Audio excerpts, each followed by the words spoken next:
Hi, harka fuunee akkam jirtu hordoftoota Oromoo Koo chaanaalii kun Oromoo Koo chaanaaliidha. Ani immoo Burtukaan Danuuti.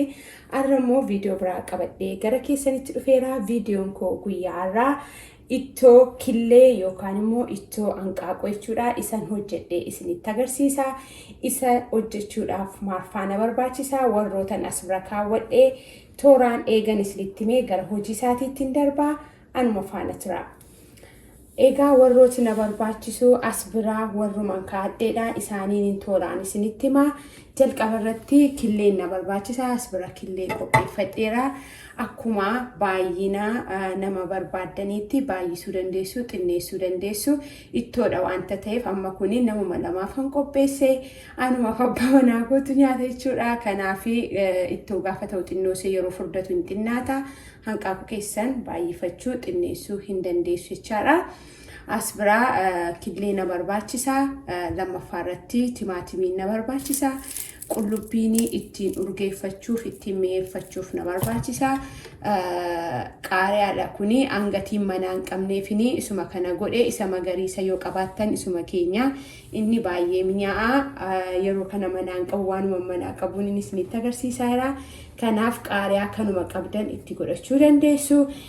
Barbarreeni bifa isaa bareechachuu fi maankiyaa shaayii seexinnoo tokko bifuma isaa duwwaafidha. Inni kun makallashaadha. Viidiyoo makallashaa yoo barbaaddanii liinkii isaa kana jalan isinii kaa hojjedheera makallashaadha. As biraa dhadhaa qopheeffadheera. Zayitiin na barbaachisa. As ashaboodha.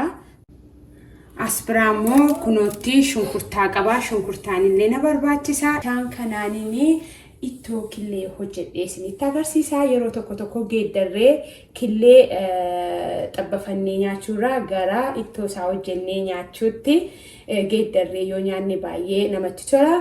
Egaa viidiyoon koo har'aa kana fakkaata. Qursiidhaafis, cireedhaafis, laaqanaafis hin ta'a.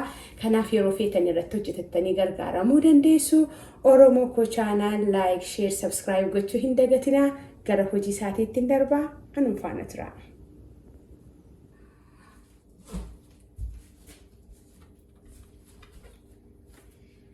Egaa waan hundumaa qopheeffadhee gara keessanitti dhufeera. Shunkurtii koos as biraa kunoo akkuma isin argitanii irra kaawwadheera. Abidda qabsiiseera kunoo. Kanaaf amma gaa shunkurtaan koo gaafa bishaatuni gara keessanitti deebi'ee dhufa. Egaa shunkurtiin keenya haala kanaan bishaataa jira. Amma kanatti aanee kan inni itti godhadhu xiqqoo ishee waliin akka bishaatuufi timaatimii isa kanaa jechuudha. Timaatimii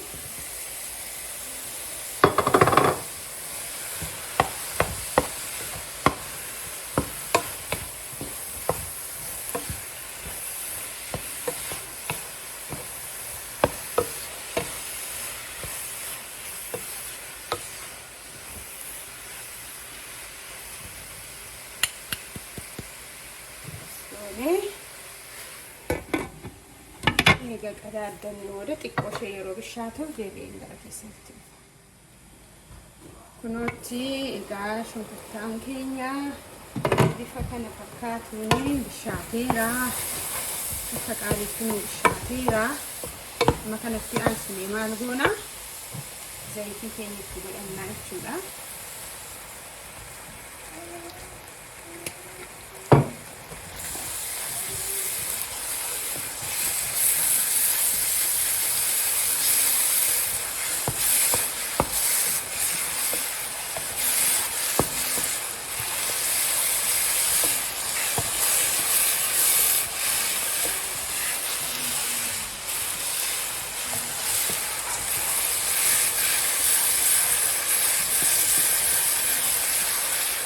Shunkurtiin keessanitti jalaa hin qabne kataa isheedhaa eeggadhaa. Yoo isin jalaa qabatee abidda keessanii osoo gadi qabadhaa.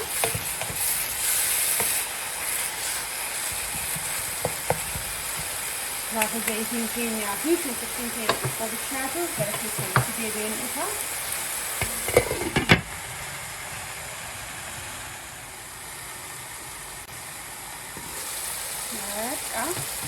Kagari kuno bishateera.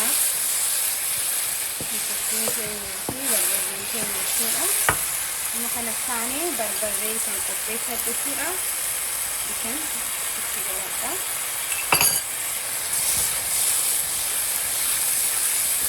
Bifa isaa akkuma barbaaddan xiqqooshee baay'ifachuus hin dandeessu. Angaruu ijoolleen koo yennaa nyaatanii hin guba waanta ta'eetiin xiqqooshee xinneessa. Kanaafuu ga'aa koo jechuudha. Yeroo inni bishaatu isinitti deebi'a.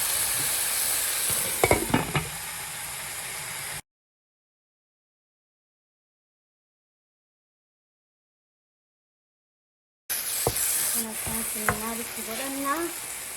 Osoo mul'atu qullubbii ittiin kan qopheeffadheen itti godhaa.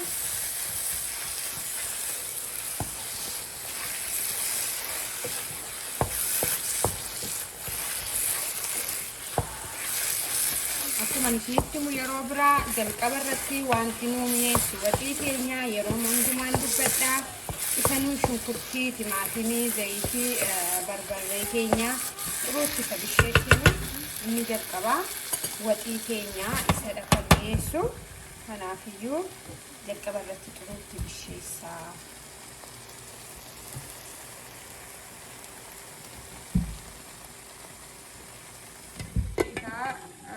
Bishaan abidda bukkeedhaa qabaa akkasii maaliif waxiidha gadhee wanti nuun hojjennu bishaan nu barbaachisaa xixinneessinee itti cobsaa bisheessine jechuudha shunkurtaa keenya. Bishaan xinnoon itti cobsadhe bishaan xinnoon itti cobsadhe.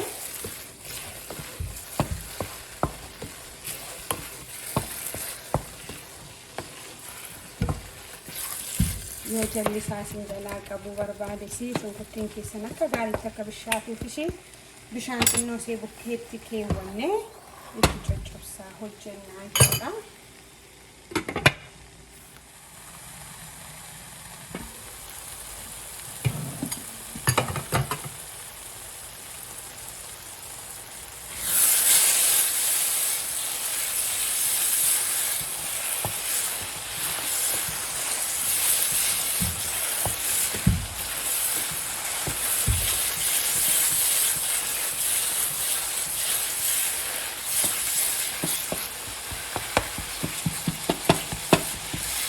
Masalahnya kamu juga ada mengada masalah kayak gitu ya.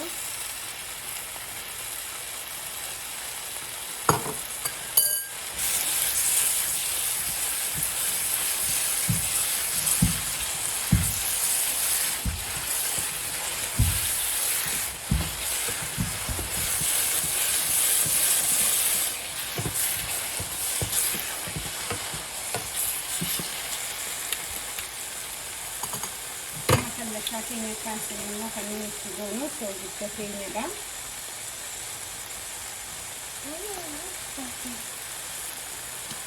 Wan cuma itu angka kayaknya itu berat ini sudah pernah wan sudah itu kami angka kayaknya ya kan kini kayaknya kita sudah kami itu lewat kayaknya gak tujuannya cuma ras angka ada dua. Akan isin eegatillee itti gootanii kan gootan malee soogidda keessanifi qullubbiinisi masallashaanis wanti hundumtuu gosa kana irrattidha kan isin godhattan jechuudha. Inni xiqqoo ishee gaafa bishaatu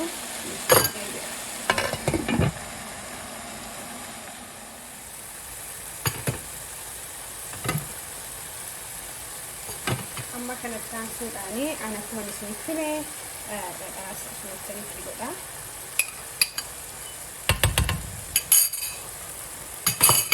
Dhugaatii baay'isuu hin barbaanne waan namaa godhus hin qabu. Kanaaf yeroo baay'ee waan itti godhatanii zayitiis ta'ee dhadhaas ta'ee baay'ee baay'isanii ittiin godhatinaa.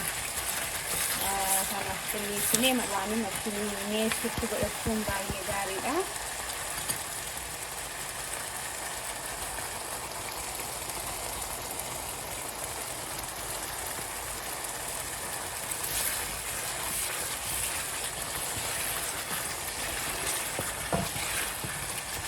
Itun killeettiin godhini kanuma ashaboo yookaan soogitti itti godheera waanta ta'eef dhandhamasaa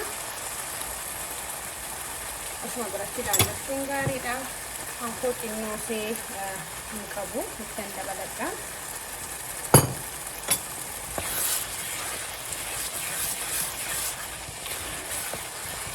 Akkuma isinitti himee bishaanitti sochoosaan jira baay'ee xinneessee jechuudha. Maaliif killeen keenya killee waxii hojjetaa irra waanta ta'eef dhumarratti waayyuu ittiin nannu garuu shunkurtaa keenya isa kana gaafa qisheessinu bishaan xinnoo itti sochoosaan jira. Soogiddi kun amma gaariidha. Inni kun qilleensa yeroo bishaatuni deebi'a.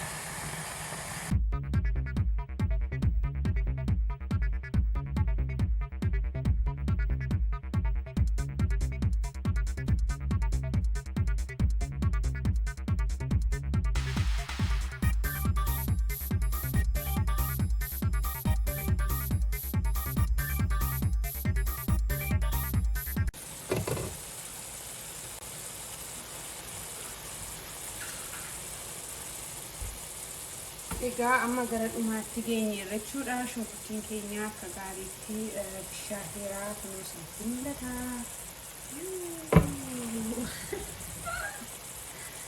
Egaa akka gaariitti eega akkasitti nu bishaatee booda dhumarratti killee isa qopheeffanne itti godhanna jechuudha.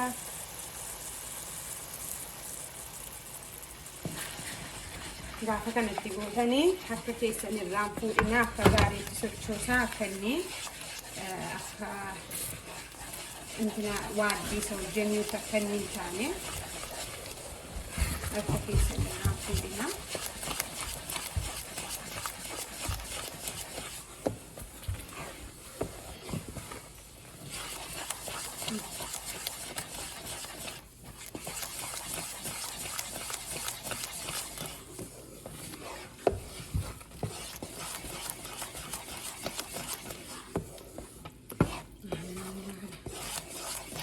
Yoo akka gaariitti akkasiin sochoostan ta'e akka isa waaddii hojjetanuutti wal isin jalaa qaqqabata akka inni hin qaqqabanneefi.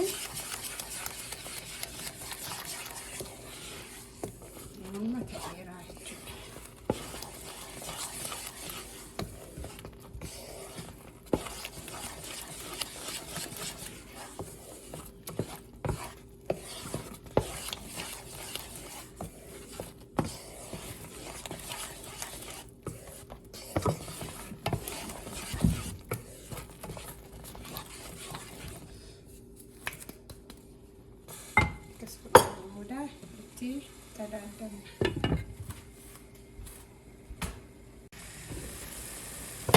Egaa kunuutti waxiin killee keenyaa nu qaqqabeera jechuudha. Amma kanarratti maal gochuu waan mataa qaariyaa keenya mummurannee itti godhannee dhiyeessachuu duwwaatu nu hafa. Waxiin killee keenyaarraa haala kana fakkaatuun xumurreellaa dhiyeessee maal akka fakkaatu isinitti agarsiisa.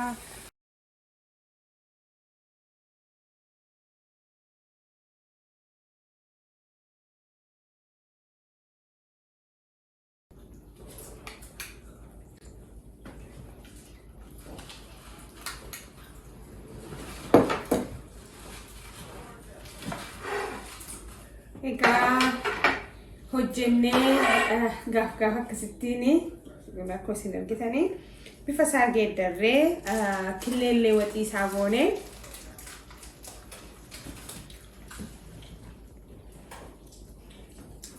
baay'ee mi'aawa. gaaf tokko yeroo mana keessaa waan hojjettanii dhiyeeffattan dhabdanii maal jettanii waan akkasii hojjettanii nyaachuun gaariidha. Baay'ee mi'aawa.